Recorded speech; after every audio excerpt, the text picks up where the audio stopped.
donc le projet COP21 qui a été initié au tout début de l'année scolaire, en septembre, qui regroupe donc 5 professeurs. Donc on a commencé à travailler ensemble sur ce projet COP21. Le but était que le 6 mai, les élèves de la classe de seconde 4 soient tout à fait prêts pour pouvoir faire une simulation d'une conférence internationale sur le climat,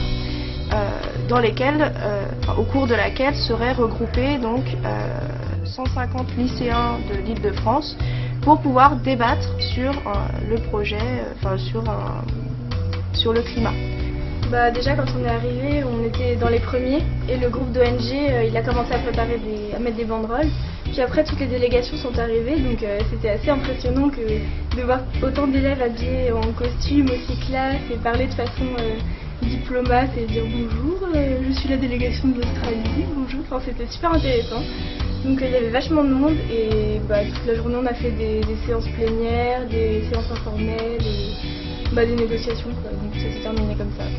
Donc on est parti à la fin du mois de mai avec 6 élèves à Toulouse pour réfléchir avec, là ce n'était plus donc des lycées franciliens, mais c'était des lycées du monde entier. Donc il y avait plus de 20 pays avec nous, donc qui parlaient d'autres langues aussi, et on a pu échanger avec eux sur le climat et on a abouti à 17 propositions qui vont être faites aux grands dirigeants le jour de la vraie COP21.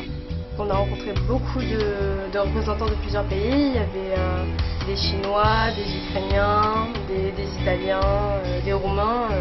Et on était en petits groupes, on mélangeait un peu les nations. Et on a débattu sur les problèmes du réchauffement climatique et on a surtout essayé de trouver des solutions. Il y avait ce groupe de Chinois, cette bande de filles chinoises qui nous ont parlé un peu du smog qui est arrivé en Chine et c'était très intéressant de parler avec elles. Ça peut être la solution pour la Chine, pour le climat.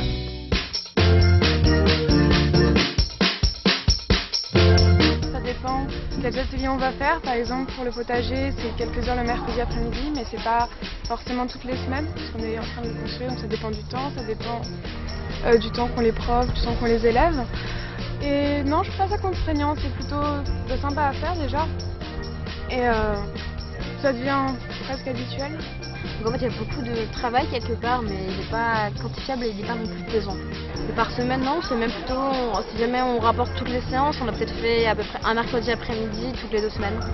Donc on a décidé de mettre des ruches dans le lycée, donc ça va être 4 ruches si je ne me trompe pas, qui vont être vers le haut du lycée. Donc c'est des abeilles qui sont pas dangereuses pour l'homme a priori, donc sauf si elles sont vraiment énervées. Mais il y a déjà des expériences comme ça qui ont été faites dans des écoles maternelles ou primaires. On trouve ça intéressant au niveau de la biodiversité, par rapport à la pollinisation, tout ça. Puis par le fait aussi de se sentir impliqué plus par rapport à la vie des insectes. Enfin, en fait tout ça, ça rentre vraiment dans l'atelier biodiversité puisqu'on est répartis en différents ateliers. Je sais que les chiffres de l'année dernière c'était à peu près 15% de gaspillage. Et donc c'était vraiment beaucoup et on essayait vraiment de faire des efforts, par exemple en recyclant le pain, en le donnant à une association qui s'en occupe pour le sécher et en faire des aliments pour les animaux. Donc on essaye vraiment de minimiser tout le gaspillage alimentaire. C'est pour ça que c'est quelque chose qui me tient à cœur, c'est d'être vraiment au point de vue pleinement en développement durable, c'est-à-dire prendre l'écologie, mais aussi prendre en compte le point de vue social, comme avec cette association, l'association Moineau, qui réinsère des personnes qui ont eu des problèmes professionnels. Et aussi le point de vue économique, parce que grâce à nos actions, par exemple quand on a réduit, grâce aux broyeurs, on a réduit considérablement notre volume de déchets rejetés.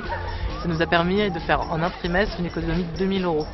On peut vraiment faire quelque chose d'extrêmement positif, extrêmement citoyen, ne serait-ce que pour où on habite et sans que ce soit une charge de travail. Enfin, personne ne le ressent comme une charge de travail en tout cas ici.